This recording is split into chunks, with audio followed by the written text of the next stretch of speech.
May 4-ാം തീയതി സംഭവിക്കാൻ പോകുന്ന അത്ഭുതം. ആ അത്ഭുതം എന്ന് പറയുന്നത് 100+ സീറ്റുകളിലേക്ക് യു.ഡി.എഫ് ഉയരും എന്നുള്ളതാണ്. നമ്മുടെ പ്രതിപക്ഷ നേതാവ് പറഞ്ഞ കാര്യം അതേപടി നടക്കും എന്നുള്ളതാണ്. അപ്പോൾ ഉയരുന്ന ഏറ്റവും പ്രധാനപ്പെട്ട ഒരു ചോദ്യം, ആരായിരിക്കും പ്രതിപക്ഷ നേതാവ്? തീർച്ചയായിട്ടും എൽ.ഡി.എഫ് പരാജയപ്പെടും. അവർക്കൊരു പ്രതിപക്ഷ നേതാവ് കൂടി വേണം. നിലവിൽ ആരൊക്കെയാണ് സാധ്യതാ ലിസ്റ്റിലുള്ളത്? CPM-ൻ്റെ പ്രതിപക്ഷ നേതാവ് സാധ്യതാ ലിസ്റ്റിൽ ആകണം എന്നാഗ്രഹിച്ചാൽ പിണറായി വിജയനാകും. പക്ഷേ പിണറായി വിജയൻ ഒരിക്കലും ഈ നിയമസഭയിൽ മറ്റൊരു മുഖ്യമന്ത്രിയുടെ കീഴിൽ, അത് ഈ CPM-ൽ നിന്ന് തന്നെയാണെങ്കിൽ പോലും മറ്റൊരു മുഖ്യമന്ത്രിയുടെ കീഴിൽ പിണറായി വിജയൻ പ്രതിപക്ഷ നേതാവായി വന്നിരിക്കാനുള്ള യാതൊരു സാധ്യതയില്ല. പിന്നെ അതിനാരെ ഡെപ്യൂട്ട് ചെയ്യുമെന്നുള്ള പ്രധാന പ്രശ്നമുണ്ട്. അത് ചിലപ്പോൾ റിയാസിനെ തന്നെ പ്രതിപക്ഷ നേതൃസ്ഥാനത്തേക്ക് കൊണ്ടുവരാൻ ശ്രമിക്കും. ഇത് രണ്ടും നടക്കണമെങ്കിൽ അതിന് മുമ്പൊരു കണ്ടീഷനുണ്ട്. പിണറായി വിജയൻ ധർമ്മടത്തു നിന്നും റിയാസ് ബേപ്പൂരിൽ നിന്നും ജയിച്ചിരിക്കണം. എങ്കിൽ മാത്രമേ ഇവർക്ക് പരിഗണിക്കപ്പെടുള്ളൂ. ഇവർ ജയിക്കുന്നില്ലെങ്കിൽ മൂന്നാമതൊരാളെ നോക്കേണ്ടി വരും. അതാരാണെന്ന് ഇപ്പോൾ നമുക്ക് പറയാൻ പറ്റിയല്ല. ഗോവിന്ദൻ മത്സരിക്കുന്നില്ല. പിന്നെ ചിലപ്പോൾ ഗോവിന്ദൻ്റെ ഭാര്യ ജയിച്ചാൽ ഗോവിന്ദൻ്റെ ഭാര്യയെ പ്രതിപക്ഷ നേതാവാക്കണമെന്ന് ഗോവിന്ദൻ പറയുകയും പാർട്ടി സെക്രട്ടറി സ്ഥാനം വേണ്ടെന്ന് വെച്ചിട്ട് ശ്യാമള പ്രതിപക്ഷ നേതാവുകയും ചെയ്യാം. കാരണം CPM-ൽ ഒരുമാതിരി കൊള്ളാവുന്നവരൊക്കെ കഴിഞ്ഞ ഒരു 10 വർഷം കൊണ്ട് പാർട്ടിയിൽ നിന്നും ഇല്ലാതാക്കിയിട്ടുണ്ട്. പിന്നെ മിച്ചമുള്ള രാധാകൃഷ്ണനെ പോലുള്ളവരെ ഡൽഹിയിലേക്ക് പാർലമെൻറ്റിലേക്ക് പറഞ്ഞു വിട്ടിട്ടുണ്ട്. അതുകൊണ്ട് പ്രതിപക്ഷ നേതാവ് ആരാകുമെന്നുള്ള ചോദ്യത്തിന് ഇപ്പോൾ തൽക്കാലം നമുക്ക് ഒരു കുറ്റിയടിച്ച് റിയാസിലങ്ങ് നടത്താം. റിയാസ് ആകുമ്പോൾ അത് പിണറായി വിജയനും ആയാലും റിയാസ് ആയാലും ഒരേ ഫലം ഉണ്ടാകുമെന്ന് പ്രതീക്ഷിക്കും. എന്തായാലും പ്രതിപക്ഷ നേതൃസ്ഥാനത്തിന് വേണ്ടിയിട്ടുള്ള തമ്മിലടി പുറമേ പ്രകടമല്ലെങ്കിലും CPM-ൻ്റെ അകത്ത് നടക്കുന്നുണ്ട് എന്നാണ് നമുക്ക് ലഭിക്കുന്ന വിവരം. തീർച്ചയായിട്ടും അതിൻ്റെ കാരണം എന്ന് പറഞ്ഞാൽ ഇന്നലെ കാരണം ഞാനൊന്ന് പറഞ്ഞോട്ടെ, അതിൽ ഏറ്റവും കൂടുതൽ പ്രഷർ ചെലുത്തുന്നത്, എനിക്ക് തന്നെ വേണം ആ സ്ഥാനം എന്ന് നിർബന്ധം പിടിക്കുന്നത് മറ്റാരുമല്ല, ബേപ്പൂരിലെ സ്ഥാനാർത്ഥിയാണ്. അല്ല, ബേപ്പൂരിലെ സ്ഥാനാർത്ഥി പ്രഷർ ഇപ്പോൾ തോറ്റ പിണറായി വിജയൻ്റെ ശക്തി 4-1 10 ആയിട്ട് കുറഞ്ഞാൽ ആ ശക്തി കുറഞ്ഞു കഴിയുമ്പോൾ റിയാസ് ഒന്നും അല്ലാതായി. ഒരു സാധാരണ MLA മാത്രമായി. സാധാരണ MLA വെറും സാധാരണ MLA മാത്രമല്ല, താനും റിയാസിനെയും കൂടെ കൂട്ടിയാണ് തോൽവിയുടെ കാരണക്കാരനായിട്ട് ചിത്രീകരിക്കപ്പെടുന്നതിൽ റിയാസ് ഉണ്ടായിരുന്നത്. പിണറായി കഴിഞ്ഞ 2ാം സ്ഥാനം റിയാസ് വരും, അല്ലെങ്കിൽ വീണ ജോർജ് വരും. തോൽവിയുടെ കാരണങ്ങളെക്കുറിച്ച് അന്വേഷിക്കുമ്പോൾ, CPM-ൻ്റെ തോൽവിയുടെ കാരണങ്ങളെക്കുറിച്ച് അന്വേഷിക്കുമ്പോൾ ആദ്യത്തെ പ്രതി പിണറായി വിജയൻ, 2ാം പ്രതിയായിട്ട് റിയാസ് ഉണ്ട്. അവിടെ ഈ കാര്യങ്ങൾ മുഴുവൻ കാണിച്ച പ്രതിയായിട്ട് റിയാസ് നിൽക്കുകയാണ്. അപ്പോൾ റിയാസിനെ പ്രതിപക്ഷ നേതാക്കാൻ ബാക്കി കോൺഗ്രസിൻ്റെ ജയിച്ചു വരുന്ന മാർക്സിസ്റ്റ് പാർട്ടിയുടെ MLA-മാർ ആരെങ്കിലും ഉണ്ടെങ്കിൽ ഹതഭാഗ്യരായ ആരെങ്കിലും ഉണ്ടെങ്കിൽ അവർ റിയാസിനെ സപ്പോർട്ട് ചെയ്യണം. അവർ ശക്തി പറയും. മാത്രമല്ല, അതിനേക്കാൾ പ്രധാനം ദുർബലനായ പിണറായിയെ തള്ളിപ്പറയാനും പിണറായിയോട് മര്യാദയ്ക്ക് മാറി നിൽക്കാൻ പറയാനും സ്വയം ദുർബലനായ MA ബേബിക്ക് ഒരു അവസരം കിട്ടുകയും ചെയ്യും. ഒന്ന് അസർട്ട് ചെയ്യും. പാർട്ടി ഞാനും സെക്രട്ടറിയാണ് എന്ന് 10 പേരെ ബോധ്യപ്പെടുത്താനുള്ളൊരു ചാൻസ് അയാൾക്ക് കിട്ടും. അത് അയാൾ ഉപയോഗിക്കുമെന്ന് ഞാൻ വിചാരിക്കും. ശൈലജ ടീച്ചറെ ആക്കുമോ? ജയിച്ചാൽ ശൈലജ ടീച്ചർ ജയിച്ചാലേ ഉള്ളൂ. അതാണ് ഞാൻ ചോദിച്ചത്. ജയിക്കാൻ പിന്നെ ആരൊക്കെ ജയിക്കും? ശൈലജ ടീച്ചർ ജയിക്കും. ഇവർ രണ്ടുപേരും തൂക്കുകയും ചെയ്താൽ ചിലപ്പോൾ ശൈലജ ടീച്ചറിന് ചാൻസ് ഉണ്ട്. ശൈലജ ടീച്ചർ പക്ഷേ ജയിക്കാൻ പേരാവൂരാണ്. അതുകൊണ്ടാണ് അങ്ങനെ ഒരു അവസ്ഥ ഉണ്ടാകാതിരിക്കാൻ വേണ്ടി കൂടിയാണ് ശൈലജ ടീച്ചറെ മാറ്റിയിട്ടിരിക്കുന്നത്. അതായത് ശൈലജ ടീച്ചറുടെ അവസ്ഥ എനിക്ക് പലപ്പോഴും ആലോചിക്കുമ്പോൾ സാറേ വളരെ സങ്കടം തോന്നും. ഒരു സ്ത്രീ എന്ന നിലയിൽ കൂടി അവരെ കാര്യം നോക്കുമ്പോഴേ വെട്ടി പരിക്കേൽപ്പിക്കുകയായിരുന്നു. യഥാർത്ഥത്തിൽ വെട്ടി അവരെങ്ങനെ പരിക്കേൽപ്പിക്കാം എന്ന ആസൂത്രണമാണ് നടന്നിരിക്കുന്നത്. P. ജയരാജനോട് തന്നെ ഇത് ഏറ്റവും കൂടുതൽ അതിൽ നമ്മൾ എല്ലാവരും, അതായത് രാഷ്ട്രീയ ഭേദമന്യേ ആളുകൾ പറയുന്നൊരു കാര്യമാണ് P. ജയരാജനോട് ഈ കൊടും ചതി ചെയ്തു എന്നുള്ളത്. കാരണം കണ്ണൂർ അദ്ദേഹം ഏത് രീതിയിലാണ് പ്രവർത്തിച്ചത്, പല എതിർ പാർട്ടികളുടെ അക്രമം പോലും നേരിട്ടുകൊണ്ട് അവിടെ പാർട്ടിയെ കെട്ടിപ്പടുത്തുക, അല്ലെങ്കിൽ എല്ലാ റിസ്ക്കും അദ്ദേഹത്തിൻ്റെ ഈ ഒരു കൈപ്പത്തിയില്ല, അതുപോലും ഇതാണ്. അപ്പം അങ്ങനെയുള്ള ഒരാളുകൾക്കൊക്കെ എതിരെ മഹാരാജാവ് കാണിച്ച കൊടുംക്രൂരതയുണ്ടല്ലോ, മഹാരാജാവിൻ്റെ കൊടുംക്രൂരത, അതിന് ജനം തിരിച്ചടി നൽകേണ്ടേ? അതല്ലേ യഥാർത്ഥത്തിലുള്ളൊരു ധാർമ്മികമായ ശരിയെന്ന്. പക്ഷെ താങ്കളെപ്പോലുള്ള മാധ്യമപ്രവർത്തകർ ഒരു കൊടിച്ചതി കാണിച്ചിട്ടുണ്ട്. പിണറായി വിജയനെ എപ്പോഴും കയറി മഹാരാജാവ് എന്ന് വിളിച്ച് പിണറായി വിജയന് തന്നെ തോന്നി തുടങ്ങി താൻ മഹാരാജാവാണോന്ന്. അവസാന കാലത്തെ പെരുമാറ്റം മുഴുവൻ മഹാരാജാവ് ഞാൻ മഹാരാജാവാണ് എന്നുള്ള മട്ടിലാണ്. അതാണ് രക്ഷാപ്രവർത്തനം എന്നൊക്കെ പറഞ്ഞ് തല്ലി കൊന്നോളാൻ പറയുന്നത്. തല തല്ലി പൊട്ടിക്കുന്ന രക്ഷാപ്രവർത്തനമൊക്കെ മാറ്റി പിണറായി അദ്ദേഹത്തിൻ്റെ കാലത്തുള്ള.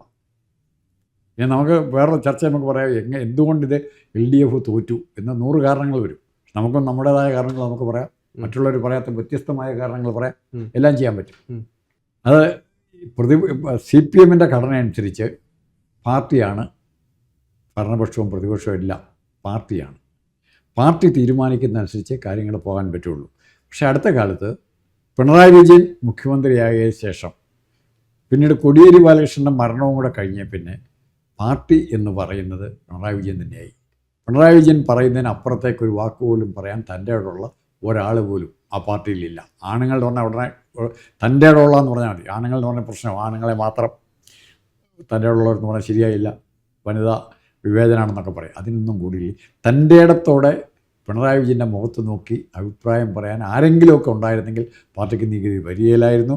മറിച്ച് എല്ലാ സ്തുതിപാഠകന്മാരും കൂടെ ഒത്തുകൂടി കാരണഭൂതൻ, ക്യാപ്റ്റൻ, എന്തെല്ലാം വിശേഷങ്ങൾ നൽകാവോ, സൂര്യൻ്റെ പ്രഭ, എല്ലാ വിശേഷണങ്ങളും നൽകി സ്വരാജ് ഉൾപ്പെടെ, സുനിൽ പിള്ളയുടെ ഉൾപ്പെടെ, KR മീര ഉൾപ്പെടെ, TN സിംഗ് ഉൾപ്പെടെ എല്ലാ സ്തുതിപാഠകരും മുകുന്ദൻ ഉൾപ്പെടെ എല്ലാ സാംസ്കാരിക നായകന്മാരും ഒത്തുകൂടി, എല്ലാ കായിക താരങ്ങളും ഒത്തുകൂടി പിണറായി വിജയനെ പുകഴ്ത്തുകയും ആ പാവം മനുഷ്യൻ, ആ മണ്ടൻ അത് വിശ്വസിക്കുകയും, ആ മണ്ടൻ ഇതെല്ലാം വിശ്വസിച്ചുകൊണ്ട് തന്നെ ആളെ വിളിക്കാൻ പറ്റുന്ന ഏറ്റവും മര്യാദയുള്ള പേര് മണ്ടൻ. ഞാൻ ശരിക്കും ഒരു കാര്യം പറയുകയാണെങ്കിലേ സാർ, ഇത് പറഞ്ഞുകൊണ്ട് പെട്ടെന്ന് തോന്നുന്നൊരു കാര്യമാണ്.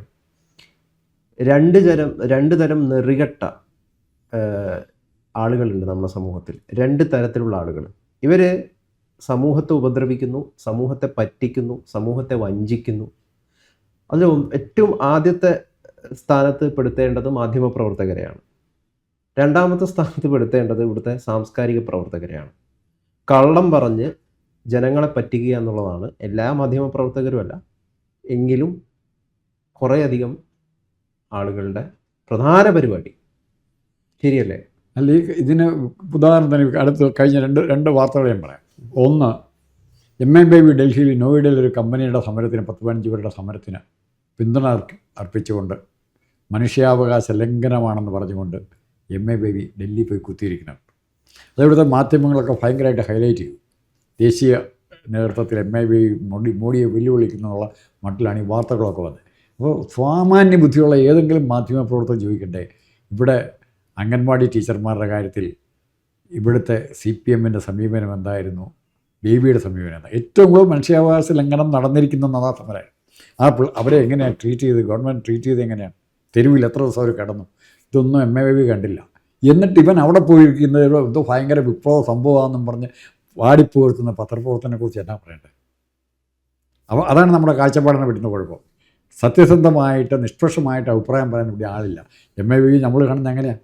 അംഗൻവാടി ടീച്ചർമാരുടെ സമരം നടക്കുമ്പോൾ മിണ്ടാതിരുന്ന, വാവൊത്തിയിരുന്ന പിണറായി വിജയൻ കണ്ണുരുട്ടിയപ്പം അപ്പോഴേ ഡൽഹിക്ക് വീണ്ടും സ്ഥലം വിട്ട MA ബേബി ഇന്ന് വിപ്ലവം തൊഴിലാളി സമരം നയിക്കാൻ നോയിഡയിൽ പോയിരിക്കുന്നു, ഹരിയാനയിൽ പോയിരിക്കുന്നു.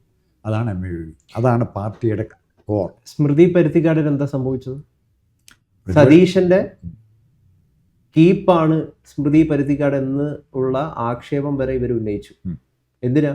കോൺഗ്രസിൻ്റെ ഒപ്പം നിന്നതിന്, ഇവരുടെ തെറ്റുകൾ ഉണ്ടെങ്കിൽ അത് ചൂണ്ടിക്കാണിച്ചത്. അപ്പോൾ സ്വാഭാവികമായിട്ടും ഇവിടുത്തെ സാംസ്കാരിക പ്രവർത്തകർക്കും എല്ലാവർക്കും ഭയമുണ്ട്. ഭയത്തിലാണ് അവർ ജീവിക്കുന്നത്. അടിസ്ഥാനപരമായിട്ട് ഇവരുടെയൊക്കെ പ്രശ്നം എന്ന് പറയുന്നത് ഭയമാണ്, നിലനിൽപ്പാണ്. സ്മൃതി പരുത്തിക്കാടൊക്കെ അങ്ങനെ ഒരു നിലപാടെടുക്കണമെങ്കിൽ മറ്റേ ഏത് പത്രപ്രവർത്തകരെക്കാൾ കൂടുതലായിട്ട് മാർക്സിസ്റ്റ് പാർട്ടിക്കുള്ളിലെ ആഭ്യന്തര പ്രശ്നങ്ങൾ മറ്റാരേക്കാൾ മനസ്സിലാക്കാൻ പറ്റുന്നൊരു പത്രപ്രവർത്തകയായിരുന്നു സ്മൃതി പരുത്തിക്കാട്. ഫാദറുമായിട്ടുള്ള ബന്ധം. ദേശാഭിമാനിലെ നല്ല ഉദ്യോഗസ്ഥനായിരുന്നു. അപ്പോൾ ഇവിടെ സംഭവിച്ചത്, സ്മൃതി പരുത്തിക്കാട് ചില നല്ല കാര്യങ്ങൾ, പാർട്ടിക്ക് എന്തെങ്കിലും നല്ലത് വരണം എന്നുള്ള വിമർശനങ്ങൾ ആദ്യം തുടങ്ങിയത്. വിമർശനം തുടങ്ങുമ്പോൾ തന്നെ അവരെ ശത്രുപക്ഷത്തേക്ക് തള്ളി മാറ്റുക. ഇപ്പോൾ കുഞ്ഞകൃഷ്ണൻ്റെ നാട്ടിലൊരു പുരുഷോത്തമനുണ്ട്, ഇപ്പോൾ അയാളെ സസ്പെൻഡ് ചെയ്തു. അയാൾ പാർട്ടിക്ക് നല്ലത് വരട്ടെ എന്ന് വിചാരിച്ചാണ് കുറേ കാര്യങ്ങൾ പറയുന്നത്. പക്ഷെ അത് കുഞ്ഞകൃഷ്ണൻ്റെ ആളായിട്ട് അപ്പോഴേ ബ്രാൻഡ് ചെയ്ത് അയാൾ തള്ളി മാറ്റിയത്. അതാണ് CPM-ന് പറ്റുന്ന ഏറ്റവും ആദ്യത്തെ തോൽവിയുടെ അടിസ്ഥാന കാരണം. തങ്ങൾക്കെതിരായി ഉണ്ടാകുന്ന വിമർശനങ്ങളോട് സഹിഷ്ണുതയുടെ ഒരു കണിക പോലും കാണിക്കാൻ ഇവർക്കാർക്കും പറ്റുന്നില്ല. അത് പിണറായി വിജയൻ തൊട്ട് ഇങ്ങനെ താഴെ ആർഷോ വരെ, ചിന്താചോറം വരെ, ആര്യ രാജേന്ദ്രൻ വരെ ഇതേ പെരുമാറ്റം. ഇതാണ് CPM. അവിടെ സ്ത്രീയാണെന്നുള്ള പരിഗണനയൊന്നുമില്ല. ഇല്ല, ഒന്നുമില്ല. അതാണ് അവർക്ക് പറ്റുന്ന കുഴപ്പം. ഇപ്പോൾ എത്ര അവരുടെ, കാരണം സ്ത്രീ ഇപ്പോൾ ഷാനിമോൾ ഉസ്മാനെ പറ്റിയോ ബിന്ദുകൃഷ്ണനെ പറ്റിയോ നിങ്ങൾ പറഞ്ഞു കേൾക്കുമോ? PP ദിവ്യയെ പോലൊരു പ്രവർത്തനം ഇവർ ചെയ്തതായിട്ട് പറഞ്ഞു കേൾക്കും. അവർ ചെയ്താൽ ഏതെങ്കിലും ഒരു കോൺഗ്രസ് നേതാവ് അവരെ സപ്പോർട്ട് ചെയ്യാൻ വരുമോ? ജയിലിൽ നിന്ന് ഇറങ്ങുമ്പോൾ സ്വീകരിക്കാൻ മാലയിടാൻ വരുമോ? അത് നടന്ന പാർട്ടിയാണ്. ആ പാർട്ടിയുടെ പേര് മാർക്സിസ്റ്റ് പാർട്ടി എന്നാണ്. ആ പാർട്ടി കൊടുക്കേണ്ട വില, ചരിത്രത്തിന് കൊടുക്കേണ്ട വില, ഇന്ത്യക്ക് കൊടുക്കേണ്ട വില, കേരളത്തിന് കൊടുക്കേണ്ടി വരുന്ന വില ഇത്തിരി കൂടുതൽ തന്നെയായി.